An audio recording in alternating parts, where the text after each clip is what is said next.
Hi folks, and welcome back. So if you watched my last video, my haul video, I did say that I was going to come on this evening and show you how to make some more flowers. So these are the ones that I've been making, and you'll have to excuse my inky fingers. I've been playing with inks. So you can do this the way that I do it, which is to ink your own paper so that you get more of a sort of uneven look on your flowers.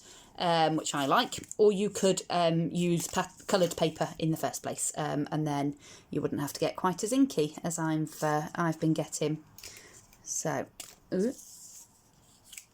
what you'll need to make these flowers is your paper die cuts. So these are the ones that I've used. To make them this full, I have got 5 different layers, so 5 different sizes of die cut. And again, I've gone for ones that have got a bit of a raggedy edge. These were just cheap die cut dies. I think they were from Ali.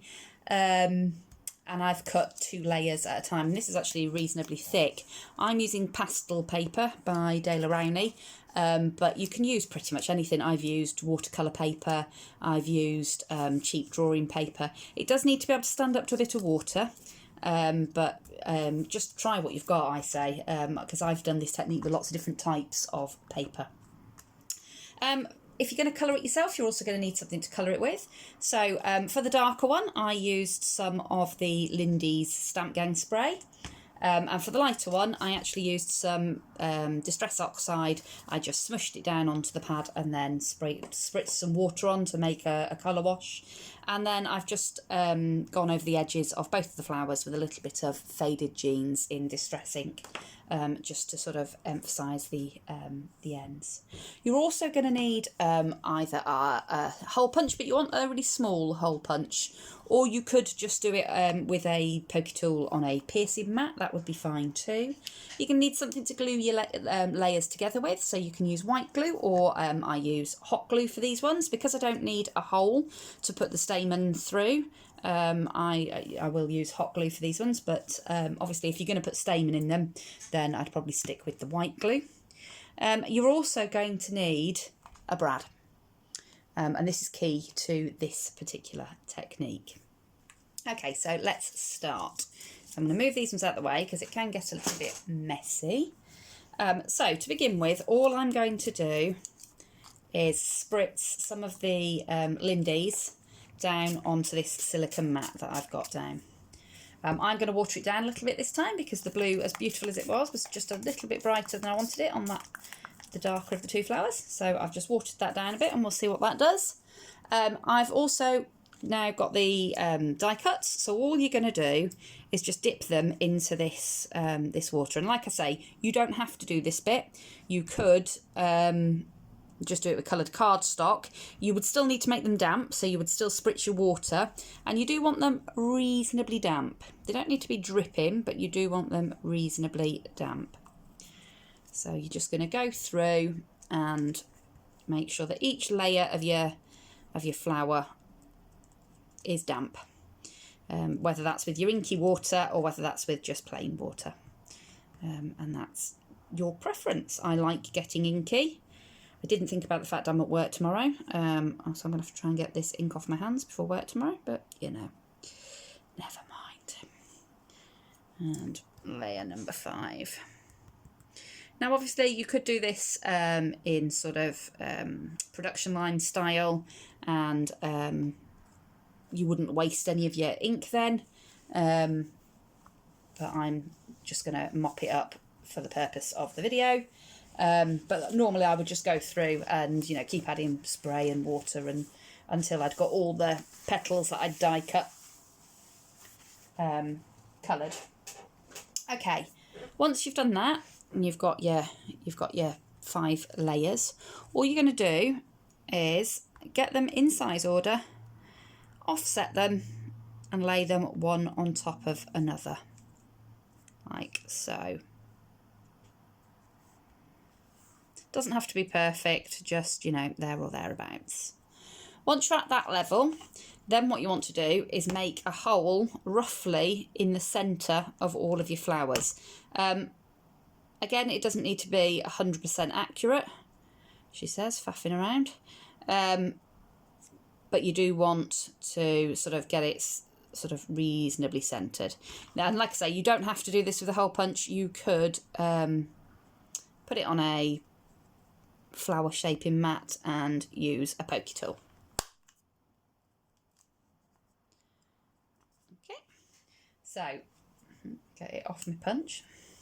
Once you've done that, you're going to take your brad and you're going to start putting your petals onto your brad.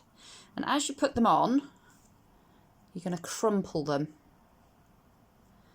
like that and give them a slight twist. And then you're going to move on to your next one and same again, like that.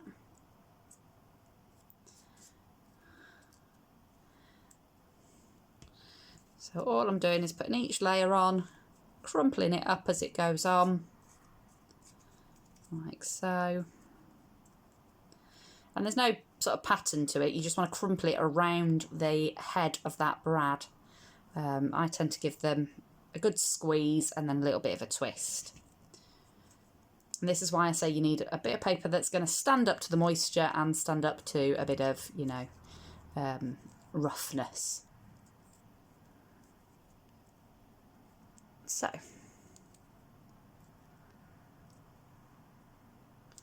once that's on, it's going to look like that, like a complete hot mess, and that's fine. That's exactly what you want it to look like.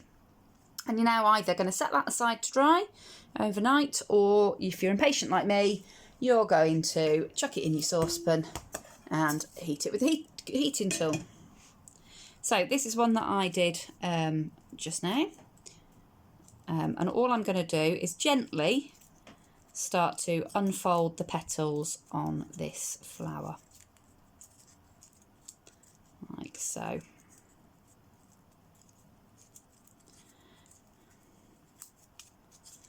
And take each layer off,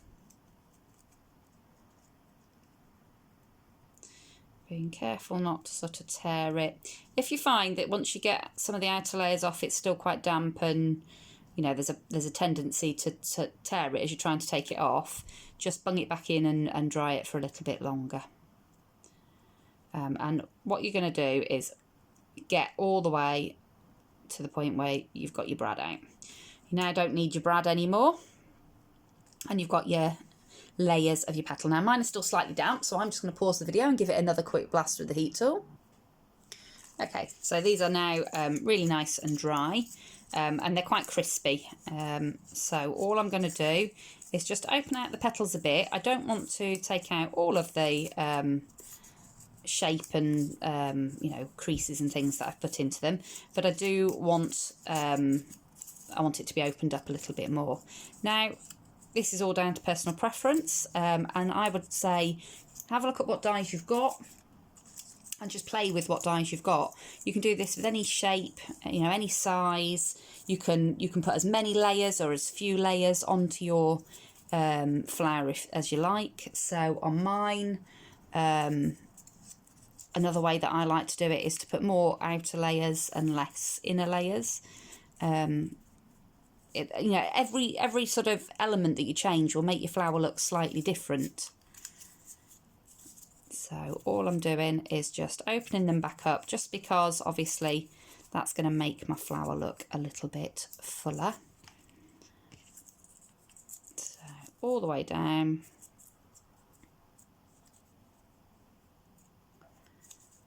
There we go. And as you can see, they're already, you know, without any sort of shaping, they've already got quite a bit of shape. So if you've got no tools at all, this is a really good way to sort of have a go at making flowers. I'm now just going to ink the edges because I like that little bit of definition on the ends of the petals. So again, I'm just taking the faded jean in the distress ink, and I'm just going around the edge of each petal of each layer that I've got. And again, you can sort of totally customize this. So, you know, you could ink your middle layer, you know, in a completely different color, or you could, you know, you could make it really, really dark using the ink. yeah, you can just do so much with them. They're so versatile. Now I am going to bring in my shaping mat and my little ball tool. You don't need to do an awful lot of shaping with these because they are, like I say, pretty much shaped by having them on the brad while you squeeze them and then dry them. The only ones that I sometimes find need a little bit is these little ones, and I think that's just because they are quite small. So then you're just going to layer it up like you would with any other flower. I'm just using hot glue because I'm lazy and I don't want to wait for the white glue to take. So all I'm going to do is make sure that I'm off-centering my petals. You can't see what I'm doing. Just off-center my petals and just layer, you know, decreasing size-wise. Just layer the petals in one after another. Oops. Glue string. Dropped it on the floor. Therewith. Got my feet up on my desk chair as well, so that made it just a little bit more tricky. Never mind. I don't want to edit this video, so you're just going to have to live with that gaff, I'm afraid. There we go. And then down to the smallest one. And then again, another way that you can sort of customise your flower is by choosing your centre. So in this one, I've got one that, you know, it's got the raised sort of, it's almost like a crown with a big gem in the middle. And then on this one, I've got tiny, tiny little diamantes with a pearl. I've got an absolute ton of different centres. This is just one box of probably about 8 or 9 of these. And I tend to get them from AliExpress. They're really cheap. They're about £1. And some of them you'll only get 10. So the Diamante ones, I think it was 10 for £1. But these ones, I think you got 50 for about £1. Because these are just like little plastic, you know, and they all look lovely in their own right. So it's then just a case of, you know, playing about with what sits nicely in your, you know, in the space that you've got, what colour scheme are you using, and just pick something for your centre. Now, if you didn't have all these, you know, blingy bits, you could put a flat back pearl in there. You could put bits of like micro beads in there, or seed beads, Nouveau drops. I've even seen people use things like seed. I've actually bought a bag of millet to do some realistic looking flowers. So, you know, you can use just so many different things for your centres for these flowers. So that's the 3 blue flowers that I have made this evening. Just see if I can get a bit of better light, but the lighting is shocking in here. Let's see if I can... I don't know if you're going to get a better view than that, but those are the 3 flowers that I've made this evening. They come together quite quickly, you know, particularly if you get in that sort of production line sort of way of working. And like I say, you don't have to ink them if you don't want to. You can just use a coloured cardstock and take it from there. I just like to get dirty and play with ink, apparently. So I hope that was useful for those of you that are wanting to get started on making your own flowers. I really enjoy it. It's something that I do quite frequently. If I don't know what to craft or I'm feeling a bit I tend to get my flower making stuff out and make some batches of paper flowers. So I'm making some at the moment to go in the embellishment box that I'm going to make. I've already got started on stripping that down. So this is as far as I've got on this one. Let me just take you out a bit. Ooh, yeah, that way. So this is the box that I showed you on my haul video. I have stripped out the inside. So it's now just a plain box. I can't take that top clasp off because it's riveted on, so I've just taped it up so that when I gesso it, it won't get gesso all over it. I was able to take the little lock element off because that's just like a brad type fitting, so I've managed to take that one off. The handle came off as well. I'm not sure whether I'm going to reuse that or whether I might just do a ribbon and bead handle to go on it. And there was a little tag which I think I'm going to use as a pattern to make a tag to hang on here with a little note for the recipient. So this is ready now to be gessoed. I think I'm going to use some white gesso on it. I'm going to give it a slight rub back with a bit of fine grade sandpaper first, just to help the gesso stick, and then I will get started on decorating that. In the meantime, I'm making things to go inside the box. So I've decided that the things that I made for embellishments on the 11th last month, I'm going to package those up and put them in. And I am also going to make some handmade flowers. And I'm going to have a look to see what I'm making for embellishments on the 11th this month, and I will probably add those to the box as well. So that's what I've got planned, along with a few things that I'm doing for my design team that I can't share at the moment, but I will be able to share later on in the month. So I hope you enjoyed the video. If you did, please give me a thumbs up, and if you're not already subscribed, I'd really like it if you would consider subscribing. I've had lots and lots of lovely new people join me over the last couple of weeks, and it really does make me smile every single time I get a little notification. I've got one of those watches where you get your messages through, so I get a little buzz on my wrist, and I look down and see that I've had somebody else join my YouTube channel, and it just makes me smile. No matter where I am, no matter what I'm doing, it just gives me a little warm glow. So thank you very much for joining, and you know, if you're not already joined, think about coming along.